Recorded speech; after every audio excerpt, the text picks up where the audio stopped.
নমস্কার বন্ধুরা, চৈতি সিম্পল কিচেনে সবাইকে স্বাগত। আশা করি তোমরা সবাই খুব ভালো আছো আর আমিও ভালো আছি। তো দেখো আমি কি রেসিপি নিয়ে তোমাদের সামনে আজকে চলে এসেছি।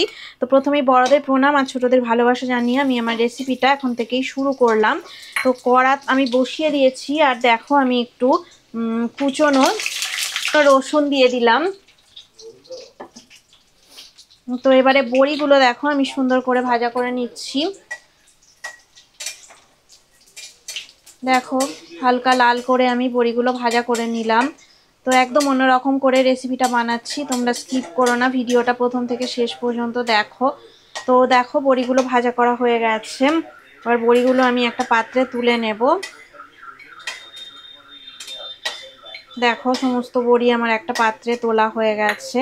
এইবারে এইখানে আমি বেগুন দিয়ে দিচ্ছি। দেখো টুকরো করে কাটা বেগুন দিয়ে দিচ্ছি আমি।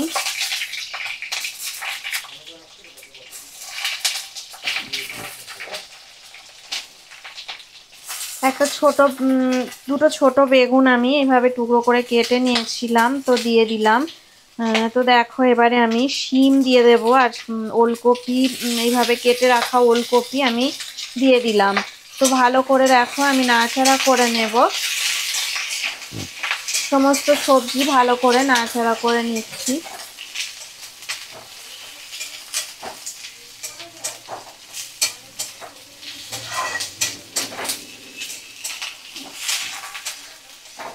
দেখো রসুন ফোড়ন দিয়ে এরকম ভাবে খেতে খুবই ভালো লাগে পালং শাক। তোমরা কোনো সময় ইচ্ছা হলে এইভাবে রান্না করে দেখতে পারো। তো দেখো আমি মটরশুঁটি, কয়েকটা মটরশুঁটি ছাড়ানো ছিল, তো মটরশুঁটি দিয়ে দিলাম। আর অর্ধেক কাঁচা লঙ্কা এইভাবে কুচি করে দিয়ে দিলাম। তো হালকা নাড়াচাড়া করে নিয়ে এবার আমি দেখো পালং শাক দিয়ে দিচ্ছি।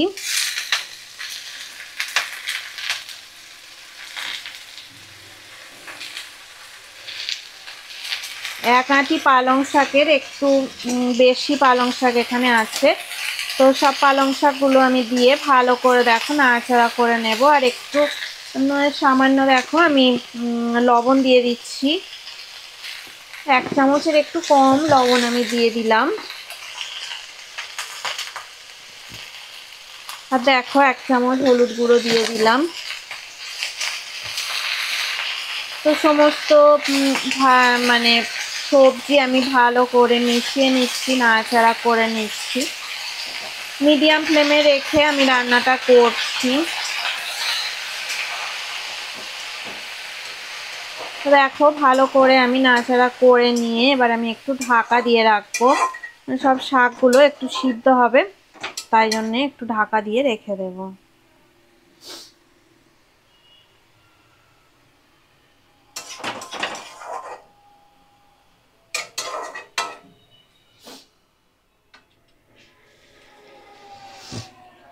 2-3 মিনিট পর ঢাকা খুলে নিয়ে দেখো আমি বড়ি দিয়ে দিলাম, এই ভাজা বড়িগুলো দিয়ে দিলাম, দিয়ে আবার আমি ঢাকা দিয়ে রেখে দিলাম। দেখো আমি ঢাকাটা দেখো তুলে নিয়েছি। 10 মিনিট হয়ে গেছে, ঢাকাটা তুলে নিয়েছি। এবার ফ্লেমটাকে দেখো আমি বাড়িয়ে দিলাম।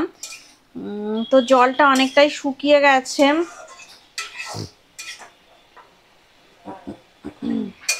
সব সবজিগুলো সিদ্ধ হয়ে গেছে, বড়িও সিদ্ধ হয়ে গেছে। তো এবার একটু আমি দেখো চিনি দিয়ে দেবো। মিষ্টি মিষ্টি খেতে ভালো লাগে, তো আমি একটু চিনি দিয়ে দেবো। যারা চিনি খেতে পছন্দ করে না তারা স্কিপ করে যাবে। তো আমি দেখো 1 চামচের একটু কম চিনি দিয়ে দিলাম। তো যতক্ষণ না জলটা আর একটু শুকাবে ততক্ষণ পর্যন্ত আমি অপেক্ষা করব। তো চিনি দিয়ে চিনিটা ভালো করে আমি মিশিয়ে নেব।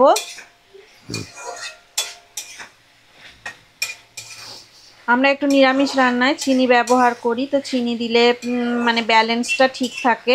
নুন চিনি উভয় ব্যালেন্সটা খুবই ভালো লাগে খেতে। তো দেখো সুন্দর করে শুকনো শুকনো করে আমি বানিয়ে নিচ্ছি।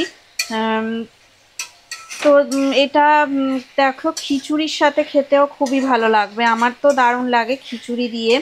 তো রুটি, নান, পরোটা, গরম ভাত, ডালের সাথে সুস্বাদু এই পালং শাকের তরকারি আমার দেখো একদম রান্না হয়ে গেছে।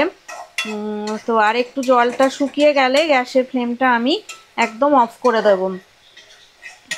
তো আমি ওলকপি দিয়ে করেছি, অনেকে মনে হলে মূলো দিতে পারো এর মধ্যে, তো মূলো, বরবটি, গাজর সব কিছুই দিতে পারো, তো খুবই সুন্দর লাগবে, সুস্বাদু স্বাদ হয়। তো দেখো গ্যাসের ফ্লেমটা আমি এবারে অফ করে দিলাম। রান্নাটা আমার একদমই রেডি হয়ে গেছে। পালং শাকের এই সুস্বাদু রেসিপিটা তোমাদের যদি ভালো লেগে থাকে অবশ্যই লাইক দেবে, শেয়ার করবে আর কমেন্ট করে আমাকে জানাবে তোমাদের কেমন লাগলো। তোমাদের কমেন্ট পড়তে আমার খুব ভালো লাগে।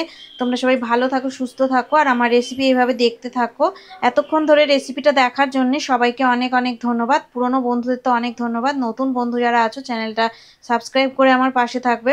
আজকের মতো টাটা, পরে অন্য দিন অন্য রেসিপি নিয়ে তোমাদের কাছে আবার আমি চলে আসবো।